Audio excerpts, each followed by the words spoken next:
Hi, I'm Christina Applegate. And I'm Jamie-Lynn Sigler. And this is Messy.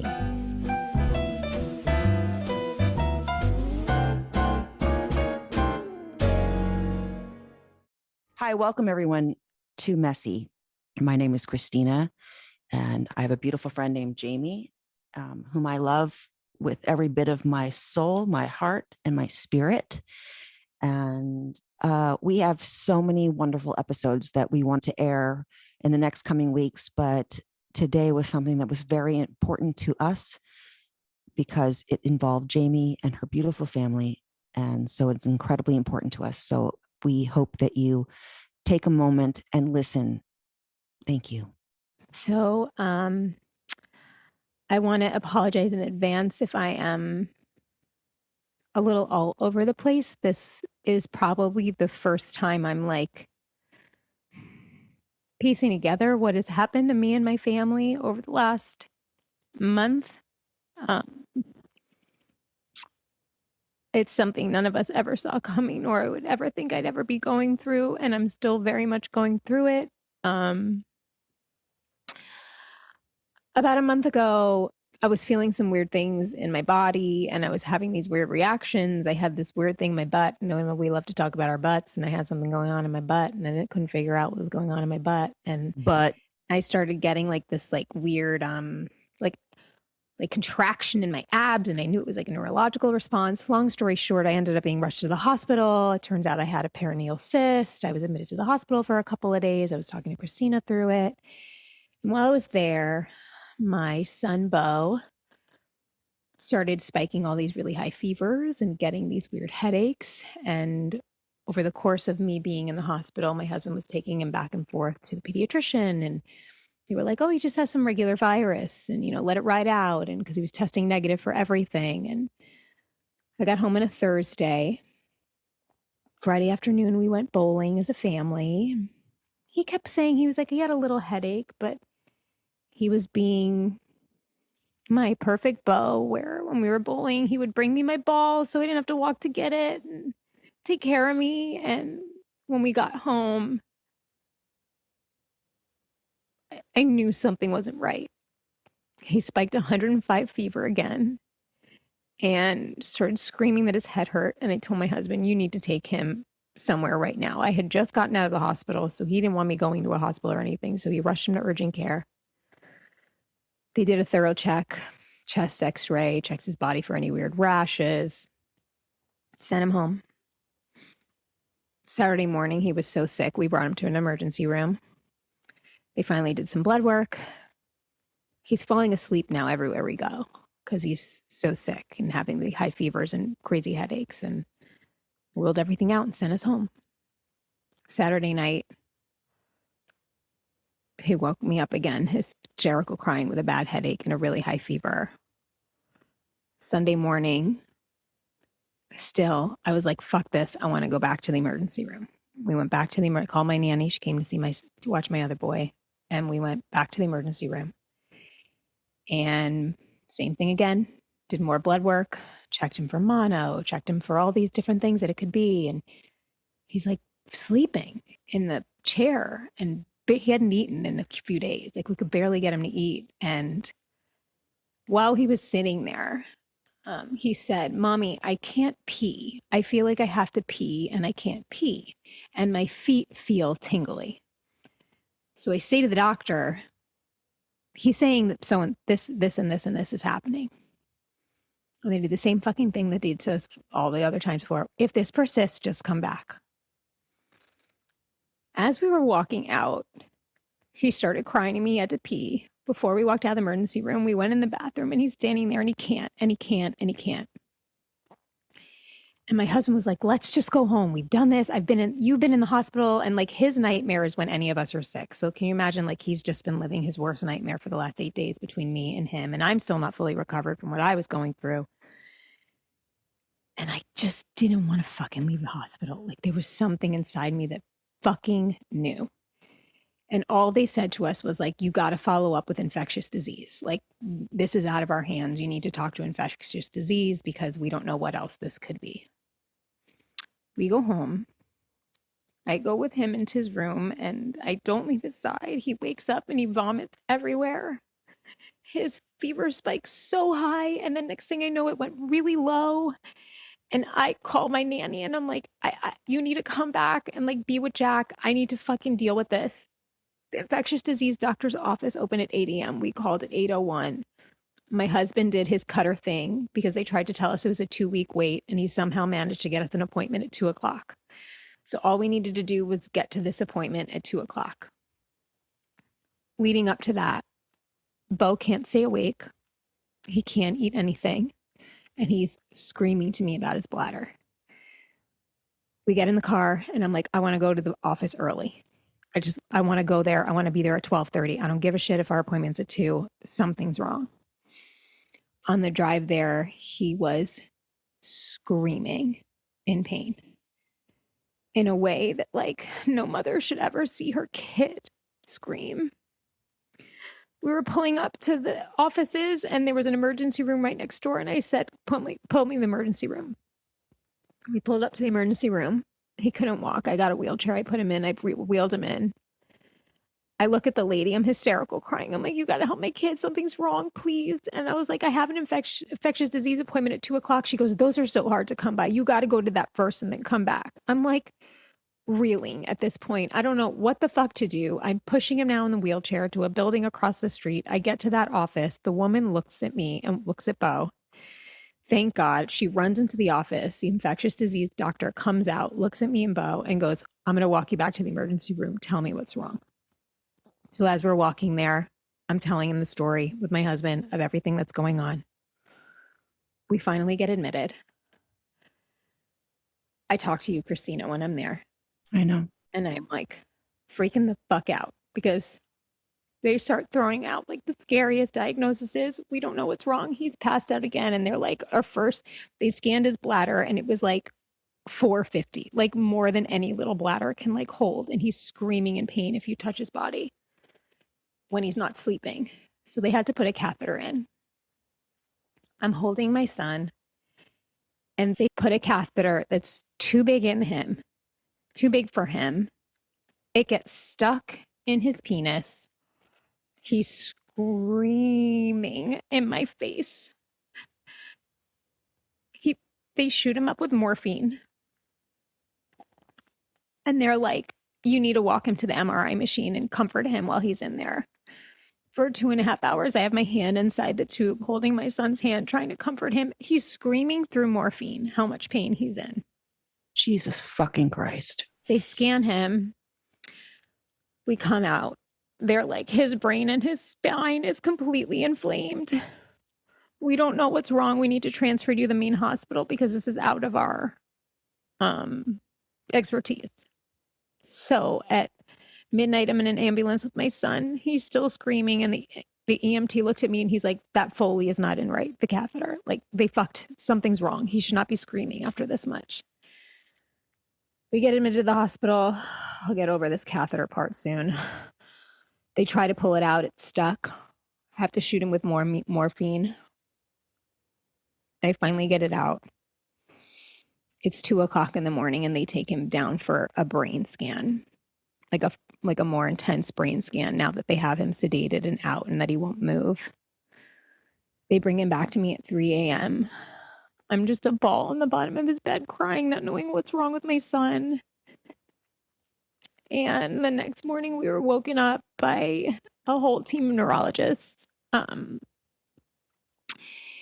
They needed to take him and sedate him again for a lumbar puncture because they were afraid that he had something, either transverse myelitis or something called ADEM, ADEM.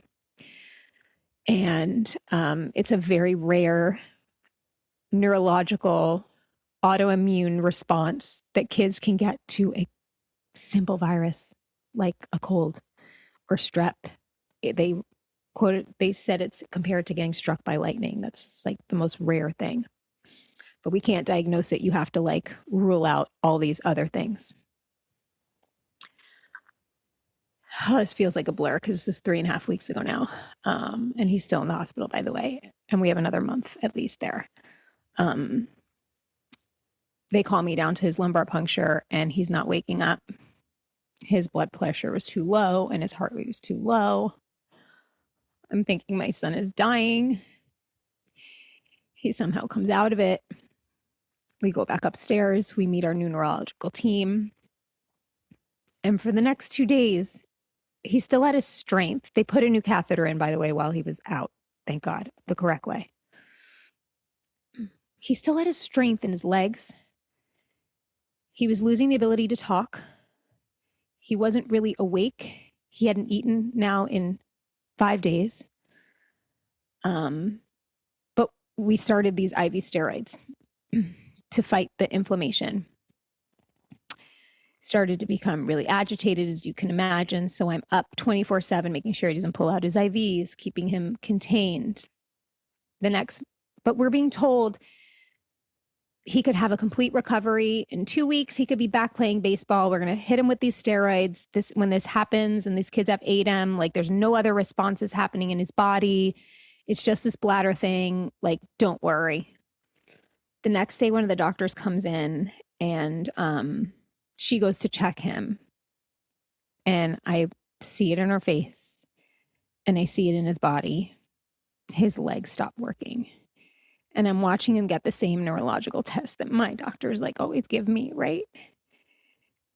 And this is like so weird and like fucked up. But like my son always used to write me like little texts from his little Apple Watch being like, I wish I could take your pain away from you, Mom. Like, I wish I could take this away from you. I would die for you. I love you.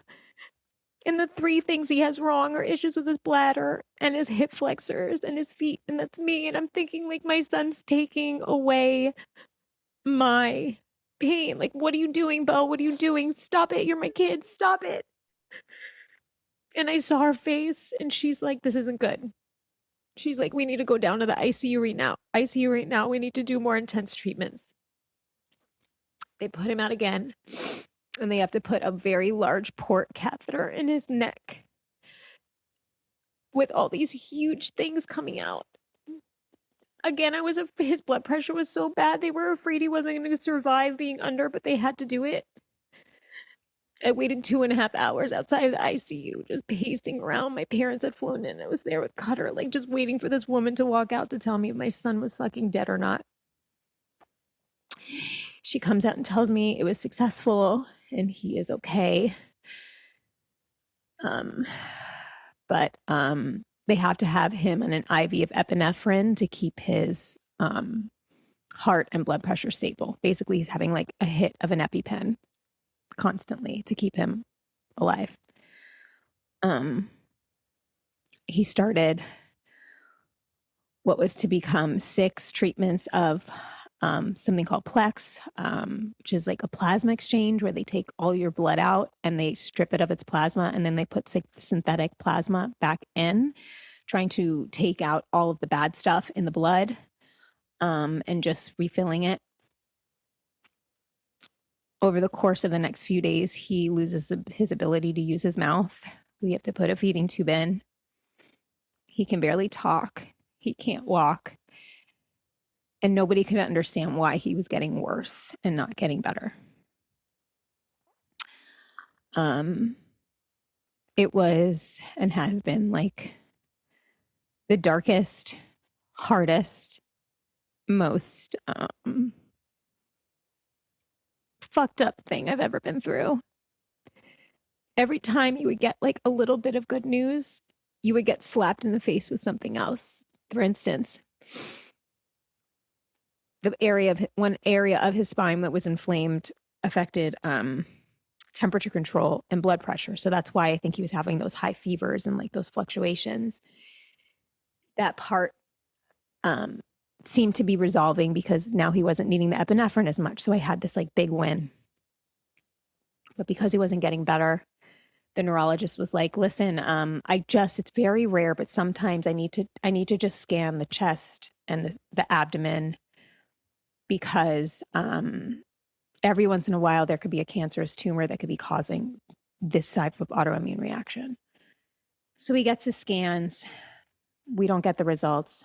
I go to bed. They have sitters with me to help me to either help him from keeping pulling his IVs out or his EEG things on his head to make sure he's not having seizures and now I'm not sleeping. So as you can imagine, I'm not my most patient self, which I've been beating myself up about too, because as he is not sleeping and I know that that's not going to help him get better, I'm like mad at him that he's not resting because he's not getting better and I'm scared. And I get woken up at midnight from a doctor being like, we found something in his bladder. It's not a hematoma. It looks like a mass. And I'm like, what do you mean it's a mass? And she's like, I mean, it could be cancer. I'm like, I was celebrating a win that he's off the epinephrine. And now you're telling me that my kid, it's like, that's just an example of just basically what the 12 days in the ICU was for me. They sedate him again and they take him in for a 4-hour MRI of the brain, the spine, and the abdomen.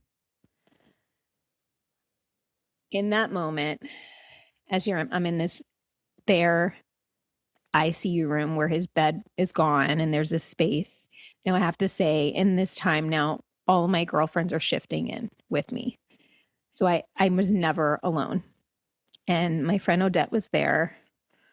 And her and I put our heads together and we prayed harder than I've ever prayed in my life. Because as you can imagine, my sense of faith was so fucking rock during this time. Like there were moments where I could feel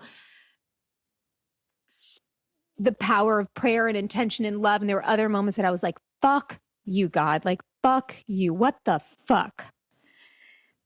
In this moment, we prayed as hard as we could. And the only thing I wanted was my kid to wake up and to just give me a sign that he was going to be okay. And they brought him back and he came out of it quick.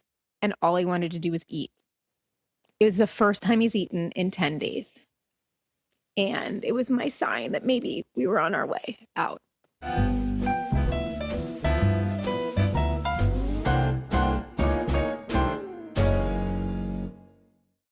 This show, Messy, is sponsored by BetterHelp. What are your self-care non-negotiables? Maybe you never skip leg day or therapy day. Yeah. Oh, that's weird to say to a person with MS, but yeah, here's that's the thing. Leg day, not our favorite. No. But therapy day. Yes, where we an absolute favorite. Yes. To not figure out, but to express and have a place that we can just say what we have to say, because sometimes we hold stuff in. And as we know, scientifically, if you hold stuff in, can cause lots of things in the body temple. So That's to be able to express ourselves and get it out is healing.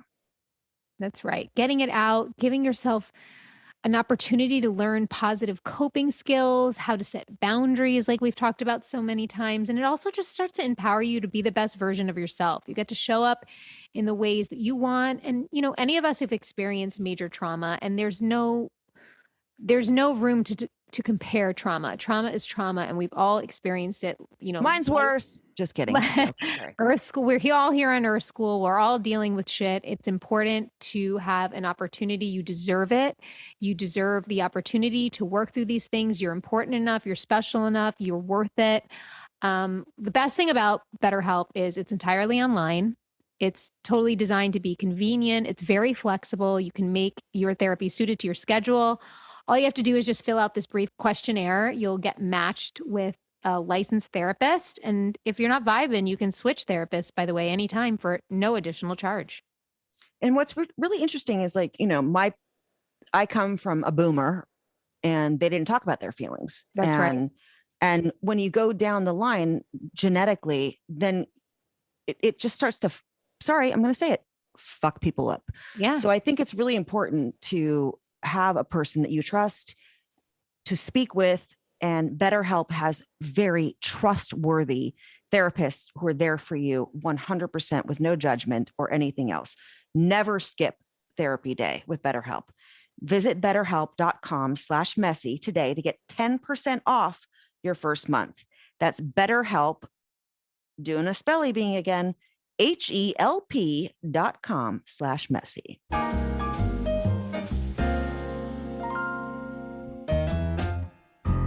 2 days later, he doesn't have a mass. It was a bruise from the bad catheter.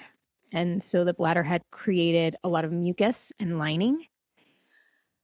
Some of the inflammation was going down. So the Plex treatments and the steroids were doing their thing. However, physically, he was not still doing better. So we were going to have to now start something called IVIG, and he was going to have to start rituximab, which is an MS drug, which I'm sure many of you know about. Now in this time, because he's hasn't slept in 16 days, and he's had all these drugs and all this trauma and all these steroids, my son now has developed like severe psychosis. From the moment he's up to the moment he goes to bed, he loops and he loops and he loops and he loops and he talks about different obsessions. I want to get up. I want to sit down. I want to fix my blanket, fix my pillow, sit me up, sit me down.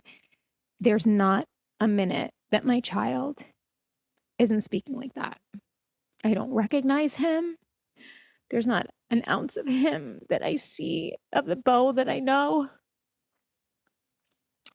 We got transferred out of the ICU because his vitals were stable, which is a win. We're in a rehab floor now where he will be for at least another month as we try to see what the trajectory of his recovery will be. My win yesterday and today is he's regained his ability to walk. It's a miracle. It's amazing. His body is strong.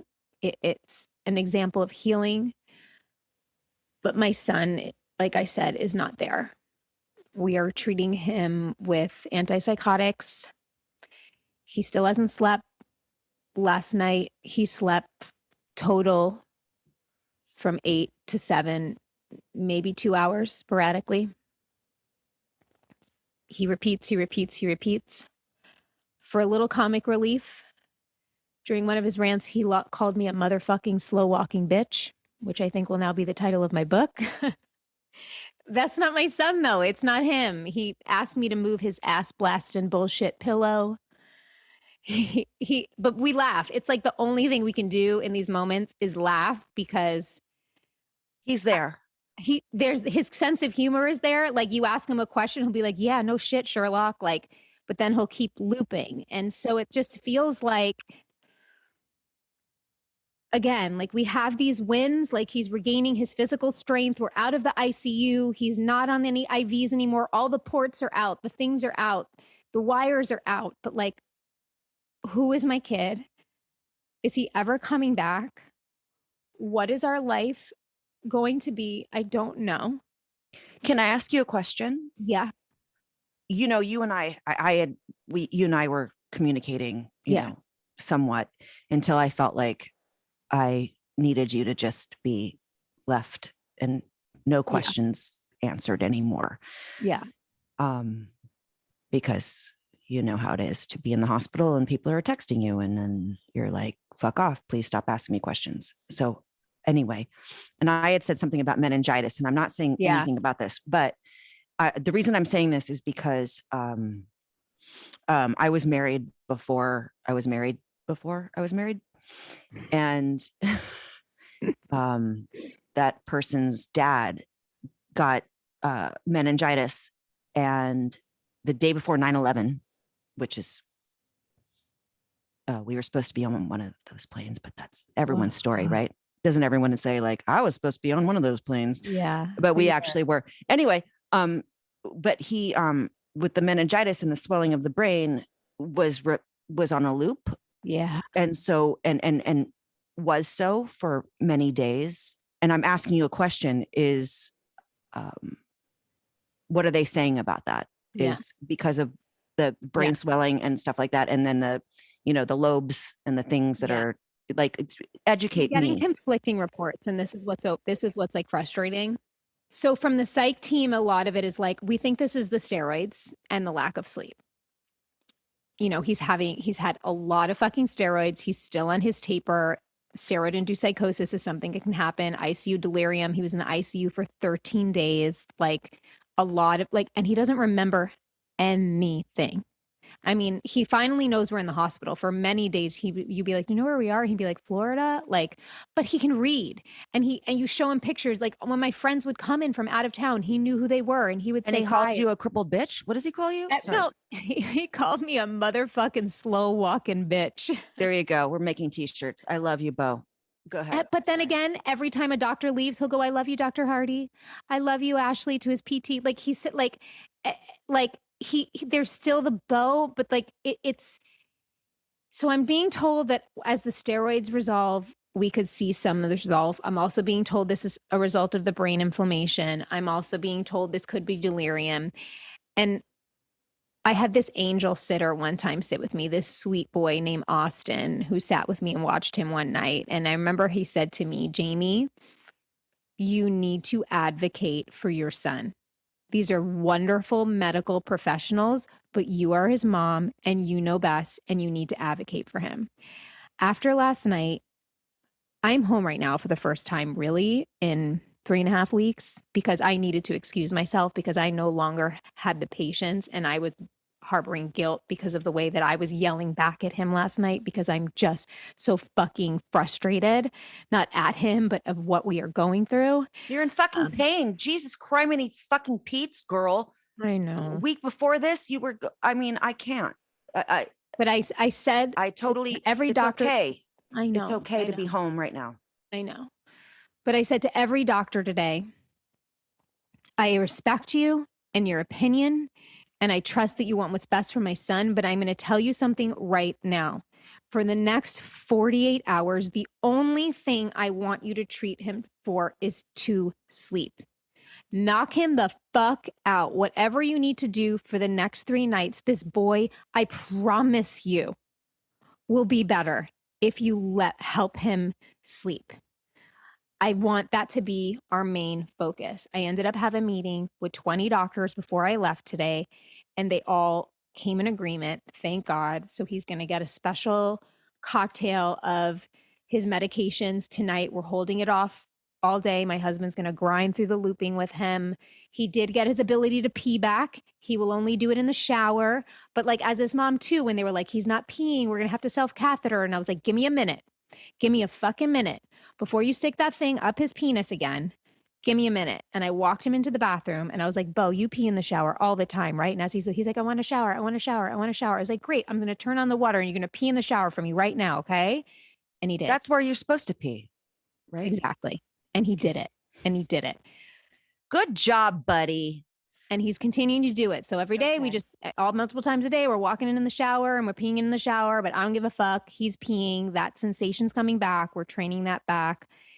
I love everybody there. And I love that the way they care and they're smart, but I'm finding my voice and I'm finding my strength and I'm finding my power because it's not about me. It's about my kid. I normally don't possess the gravitas that I currently have, but I try not to go too far in the future. I was warned about the roller coaster and that this trajectory, this healing is not linear with something like this. It's a lot of 2 steps forward and 3 steps back, but they keep promising me that they're seeing improvement. I had one woman tell me that this could subside in a few weeks. I had another woman just tell me this could be another year of this. I don't know what to expect, what my life is. I feel like I'm in a dream. Can I say something to you as your friend and as you and I have this disease that does exactly the same thing? And the sense that he has you who is understanding of the up and the down and the step forward and the 10 steps back. Sometimes of course you don't. Oh my God, Jamie, I'm not saying that this is okay. I'm saying how lucky is he right now to have you who can say to him, I get it, buddy. And I'm here for you. And I get it. Look, I'm not trying to make a spin. You're not. Fuck, no, you're this not. I fucking get it. sucks. And I love you. I literally want to fall on the ground He's just And such a beautiful boy. He's such a good kid. And he's so special. and he has like, you. He has an understanding. you know what's funny? We so many friends have had like any professional athletes that they know send him videos, and it makes him happy when he sees them. And last night he got in like this loop, and I made him watch Family Feud with me because I'm like, I can't watch the fucking Sandlot again. I'm like, we're watching fucking Family Feud. Sandlot. Okay, we'll talk We're about watching that Rookie later. of the Year, Sandlot. Like he likes all sports movies. Okay. We're watching Family Feud, and Macklemore. It was like Celebrity Family Feud. And it was Macklemore. He was like, text one of your friends and get Macklemore to send me a video. There you go. Who else does he want? I'll start making calls. I'll get a list for you. I can get my LA weird alternative freakazoids that I know and send him whatever he wants. Yeah. But, you know, just there's moments too, like in the night when he's crying and looping, and he'll say, like, I want my old life back. Oh, buddy. And he'll go, I'm trying, Mama. I'm trying to get rid of the sickness, Mama. I'm trying. And it's just like my kid is in there, and I don't know how much he is aware. I don't know how much. Like I asked him this morning, like, do you remember last night, Beau? Do you remember sitting on the potty with Mommy from 3 to 5 a.m. of trying to push the poop out? And he was like, no. And I'm like, the brain is a fucking crazy ass thing, man. It's crazy. It's fucking crazy. Yeah. I don't know. You know, the hospital tells me that they treat like 10 to 12 kids a year with ADEM. Like that's how rare it is. If anyone out there in this community knows anybody and any kids that have dealt with this or been through this, I would love for you to reach out because I am desperate. I know the web searches I stay away from because I feel like they're all really negative. Yeah, I went down that hole. Yeah. Yeah. But every test we've sent to the Mayo Clinic, finally, we've got all the results. Like everything is negative. It's kind of like MS where it like you rule everything else out, and then it's ADEM. The only other thing it could be, I forget what it's called. It's NMO, but he tested negative for it. But apparently within 3 years, you could eventually test positive for it. So you have to do a blood test every 6 months, and that would be more chronic, which means he would have to be on like something like Rituxan for the rest of his life. So let me ask you, and for our, people that are listening right now, because it's not something I've ever heard of before, obviously. Yeah. And what are they saying? It's just like a random virus that then gets into the reaction, brain and the spinal cord. Yeah. Okay. So the body he could have had strep. He could have had the cold. He could have gotten exposed to any random virus. Did he swim in a lake? Did he, So what this is where I things? go back. So 2 weeks before the fever started, he was at sleepaway camp. He was in a lake. My husband then also sent me a picture from the website of him like shirtless with a snake around him, like because he hates petting zoos. But here's also like the weird thing. And I mentioned this to the doctors. When I picked him up from camp, he had a quote unquote heat rash on the front of his body and the back of his body. He's never gotten heat rashes. He is the most olivey skin ever. Like the kid's never burned. He's never had a heat rash, which was fine. I'm like, oh, that's weird, Beau. Does it bother you? He's like, a little. He's like, but it's weird. Me and my friend both have it. So I'm like, it's just weird that him and another kid in his bunk both had this identical rash on the front and back of their body. Didn't I ask you? I think I asked you if he, and this is not, I'm not being. Are you being house? Yeah, I'm being house. No, because I said something about, I don't know. And it's just not, I'm not saying that. It just like my brain went like, was there lake water or, But here's the thing. Which is kind of a thing, which has nothing to do with this, but I'm just. No, he wasn't a lake the whole time, but no matter what, nothing changes the treatment, which is what they kept telling us. Regardless of what the exposure to the virus was, whatever virus caused this, we may never find out. And I don't think we are because everything's come back negative. The way they treat it and the body's reaction was just the body's reaction. So he has had the most aggressive form. It went from, oh, this is a mild case to, oh, this is a very severe case. When I was leaving the hospital today, I ran into the pharmacist from the PICU, the pediatric ICU. She was like, how is Beau? And I'm like, he fucking ran down the hallway today. Oh my But God. he's Beau. I was Yes, like, Beau. but he's mentally not here. And she started crying and she was like, oh my God. She's like, Jamie, I'm going to be honest with you. We were very worried about your kid, which of course they never would have told me. But I was like, No, yeah, of course not. yeah. These nurses, like, they tried to help him with like breathing exercises. And this one nurse practitioner, Brooke, I wish I knew your last name so I could shout you out if you're an angel. We love you, Brooke.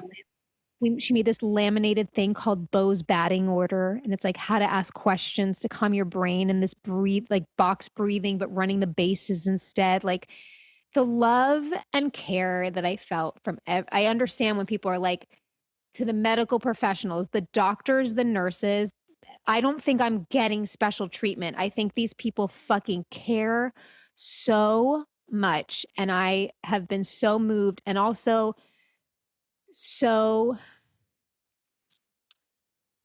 lucky. I have the most beautiful community of people that have been watching my other son, Jack. My friend Kelty, basically, he's part of her family now. She takes him out. She signs him up for camp. She keeps him occupied. We brought Jack to see Beau once so far. It ended up being Beau's, like, it was when he was bad, like in a wheelchair, couldn't hold his head up, drooling. But Jack needed to see him.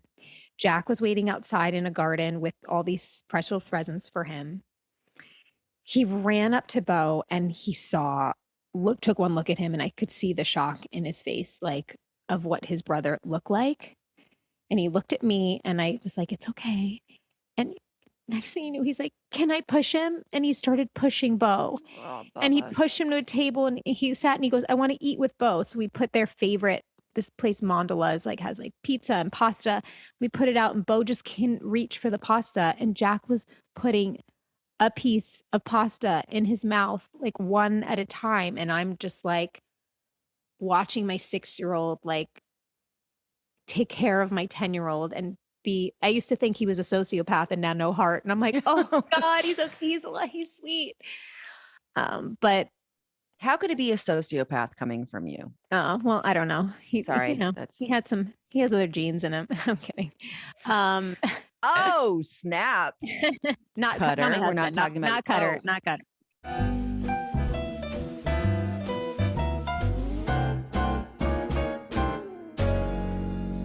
Messy is supported by Fatty 15. It's pretty simple. Essential nutrients keep our cells healthy, which, keeps us healthy. If you want to get sciencey about it, studies show that C15 works by strengthening our cells, improving our, mitochondrial. Thank you. I dropped out of skill. You continue. Well, it improves our mitochondrial function. It protects us against damaging free radicals. And the result of it all, better long-term metabolic, liver, and heart health. It ends up, many of us are deficient of C15, which results in weaker cells. That makes less energy. No. But working earlier than they should. Oh my God. Not good. All of that makes us age faster. Oh, fuck. Boo. Boo. Sleep poorly, feel sluggish. I mean, is this sounding familiar to you, James? Sounds like my life, so that's why I got some Fatty 15. It has 3 times more cellular benefits than any omega-3 or fish oil. It's made from a patented, pure, and oxidation-resistant C15 powder derived from plants. It's vegan-friendly, free of flavors, fillers, allergens, preservatives. It works in all these multiple ways. Like we said, boosts mitochondrial energy output, activates our pathways. It's the bomb. So Fatty 15 is on a mission to replenish your C15 levels and restore your long-term health. You can get an additional 15% off their 90-day subscription starter kit by going to fatty15.com/messy and using code MESSY at checkout. Support for Messy comes from Peloton. So when I had heard of Peloton bikes, when it was just bikes before it was dominating the whole exercise world, I was so excited because I was boring myself to tears in my little home gym on my really old spin bike with my cassette tapes. Yes, kids, there are things called cassette tapes that my spin teacher had made, and I would give myself a class. And I found out that there was this incredible thing called Peloton, and you were part of like a community, and there were people talking to you, and you weren't alone. And I was like, this is so for me. And I remember getting on it the first time and losing my stuff. I met Ramen Arzone, I met Cody Rigsby, I met Jessica King, and of course, the incomparable DJ John Michael, who makes every class to me that much more special. So it was like my everything, my obsession. And I had just like, I feel like I was trying to get rid of baby weight. And you know what happened? Bing, bang, boom. Healthier, had more energy, and got rid of some of that weight. So I'm obsessed with Peloton. And I'm even more obsessed with trying the tread because I have an old treadmill from probably 1845. And walking is really good for people with MS if we can. And I can't wait to do that because, again, I won't feel lonely. I'll feel like I have a friend. So get yourself moving with Peloton at onepeloton.com/running. That's Peloton at onepeloton.com/running. And again, you know, mention us. Messy. Thanks.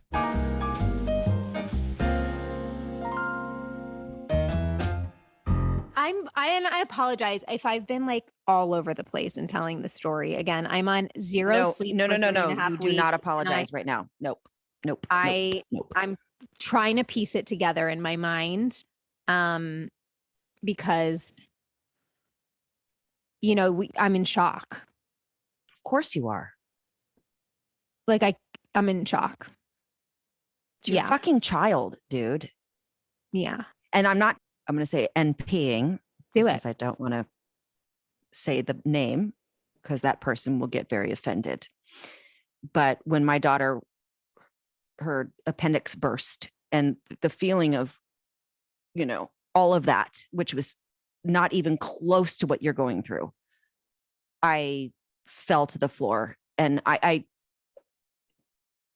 we as parents, they're not supposed to go before us, you know?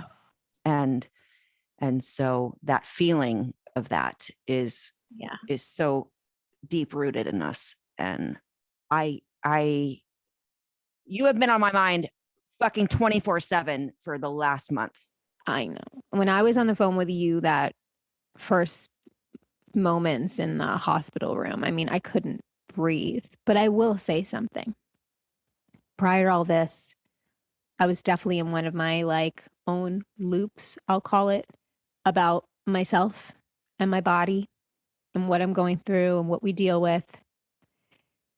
I don't give a fuck anymore. I'm fine. I'm fine. It sucks to live with this, but I'm fine. It is okay. We all have shit to deal with. I will take this every lifetime that I have for my kid to get his chance at a fair chance at his full life and his dreams. But I am forever changed. I've had friends that have texted me that they are forever changed from this experience. The power of Beau and whatever he's fucking doing from wherever place he's at, which I hope he comes out and he's in a beautiful playground and comes to tell us that he's just left his body for a minute and he's back to himself. I already know he is because I can see it. I've dreamt about him like a few times. So I mean, for me, I had a dream last night of him hitting his first home run. Oh man. I had a dream that last night that I didn't make the macaroni and cheese casserole right. And I got in a lot of trouble with someone. God forbid. But anyway, no, I've dreamt of him. I see him. I see him. Well, we'll take all the prayers for Beau. Prayers for Beau. Prayers for Bobo. We're trying to name his we were trying to think of a good name for his alter ego. I wrote down some of the other really salacious slangs. Hold on, let me Chad. Chad was one of his favorite one of my favorite nurses that he had. So okay, sorry. Because that just came to my mind because that's a name. Oh, so sometimes I have to ignore. So we got like a tented bed. So he's very safe in there. So I don't have to like hover over him all night. And sometimes I just have to ignore him and let him loop because sometimes if I'm close to him, it'll just escalate it because he wants me to fix my pillow, even though he's physically capable of it. So I've been full blasting in my headphones Love Island, like trying to tune him out. Did you watch? I'm in the middle, but then he's going to me. Okay, sorry. Shut that shit show off. Hold on. Hold on. He goes literally to me last night. I see you're watching that shit show. Shut that shit show off with those women in the bikinis. Oh my God. Wait, did you see that they sent me a bottle, a water bottle? I did. Okay. Liv sucks that thing down. I was like, is there water in there? No, but I tweeted about it. They chew on it and they make gross sounds and then they clickety clackety. And do. because it's tweeted about it, mic right there. And that's why they sent it for you. That's why they sent it to me. And now I know. I watched the rest of it. Now I'm in the middle of UK, the recent UK. So I'm almost at the end of the UK because I was gone to the Netherlands for a while. That's right. That's right. Now we're dealing with that again. Well, can we talk about that in the next episode? Yeah, we don't have to talk about it now. Not at all. Oh, here's another one he said to me last night. Okay, let me hear it. Hey, Mom, you better help me move my body or I'm going to rage on you like a hot tamale. Oh, my God. I love him. Oh, my God. I love this And then kid. when every day he gets new nurses, he goes, excuse me, Mrs. What's your name? And then when he asks me to like promise things, he'll go, are you crossing your fingers, Mom? I'll say no. And he goes to me, are you crossing your vagina? Oh, my God. So again, like my friends and I that have been with, we have a whole list where like my friend was like, thank God he has a sense of humor. This would be brutal if he didn't, at least was making you laugh through this. Okay. To be able to like look at life and be going through what he's going through and then have that idea that is twinkling above like reality, to have like a fucking sense of humor. That kid's a rock star and strong. And I hope you call every pillow that you ever have an ass blasting motherfucking pillow. Yes, an ass blasting motherfucking pillow. You fucking cunts. Oh no, sorry. He probably doesn't. Somebody's got to get this bullshit blanket over me. Oh, Beau. I know. And there's just, when we talk about like even for ourselves, like we can't help but just feel the hope for ourselves. Even through my darkest of hours of pain through this, I can't believe that he won't be okay. No, he's going to be okay. I'm not a doctor. I'm just feeling it. Me neither. Because I do feel, I think we all feel when something is dire and then you have to surround someone with those kinds of feelings. I just feel like, if you got a sense of humor in what he's doing, there's an element of fun to his brain. Yes. Oh, like fun. 100%. Like I'm ready to like take you on and do stand up. And now we're going. He makes everybody laugh. And then again, when they leave the room, he says, love you. He's got everyone wrapped around his finger the way Beau does. That's, I was going to say, my father-in-law said to me, and as I was leaving my trip, he goes, you be here, but don't take it all the way. Anyway, that's all. It doesn't, I don't know what it means. I just wanted to tell you guys, because I really don't know what it means. I really don't know. Context? Nope.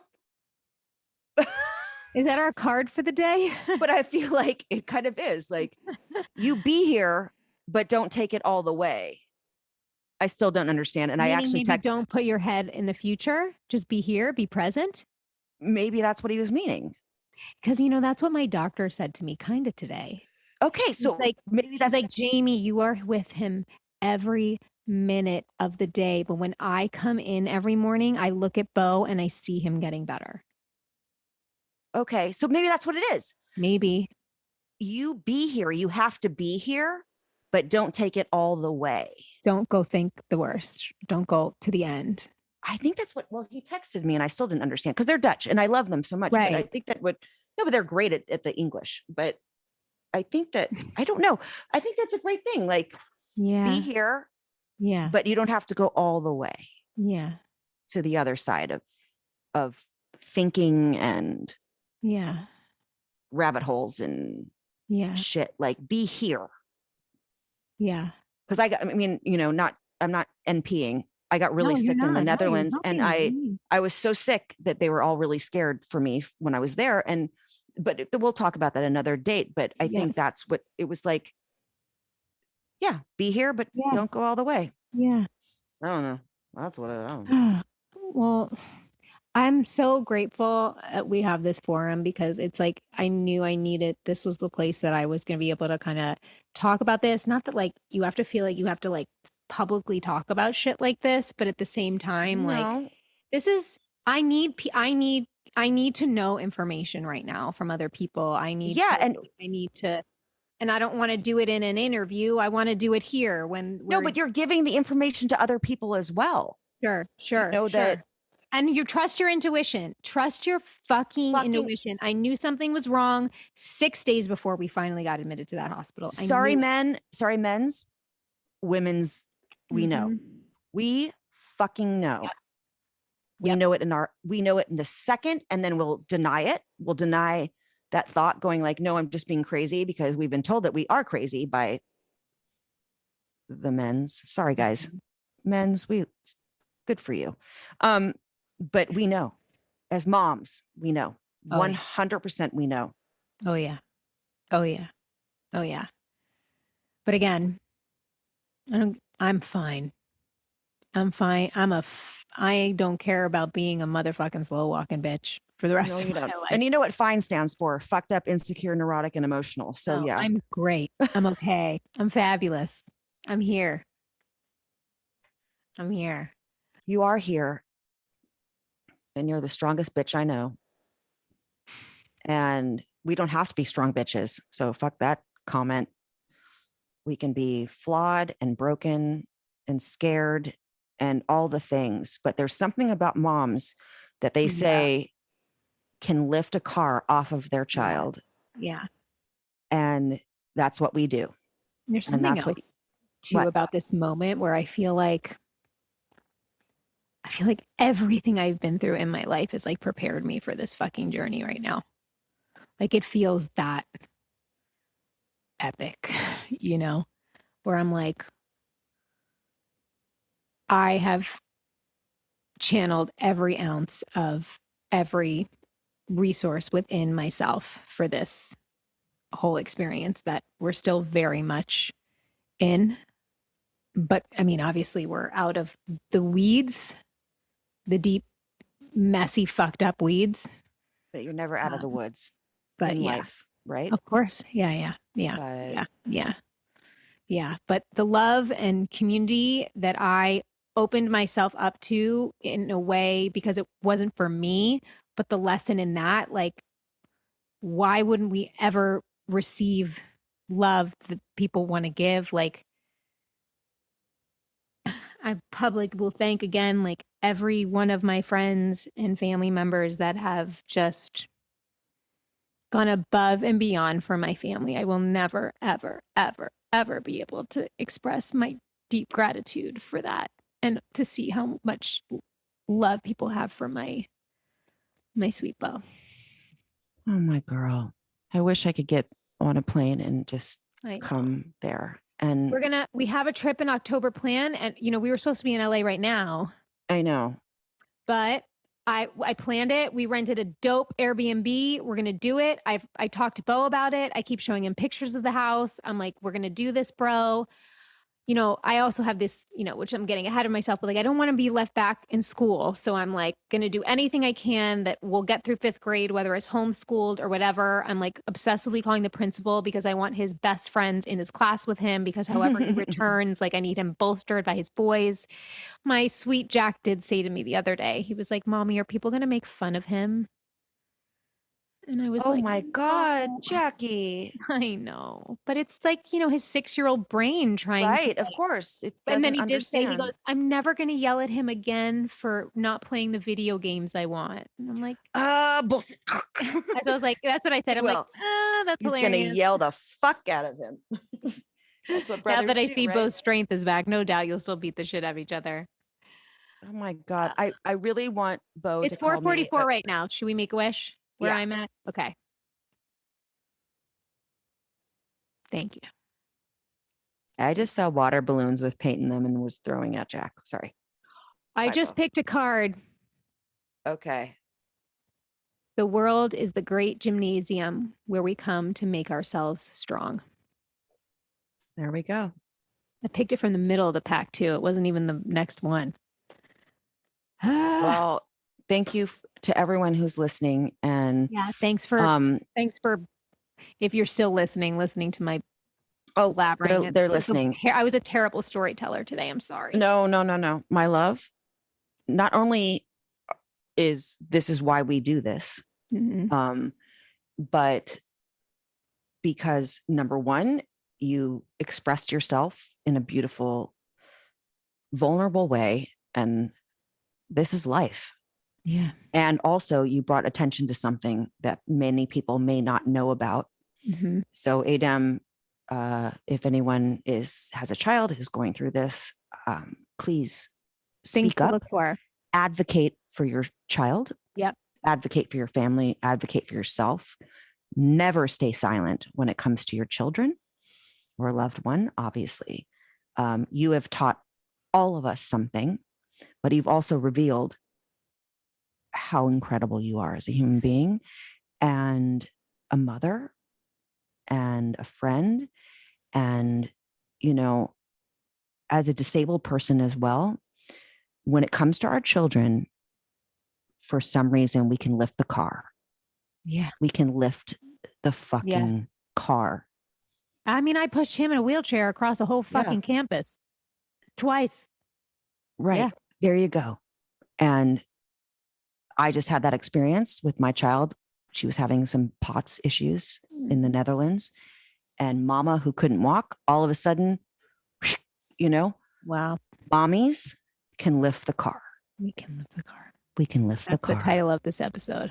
Yeah. Lift the car. I love you. Love you. And so it is.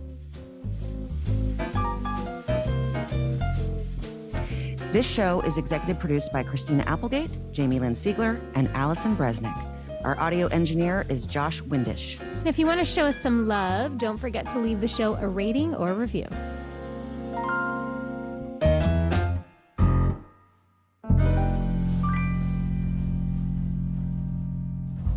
Hi, it's Jamie. Thanks for listening.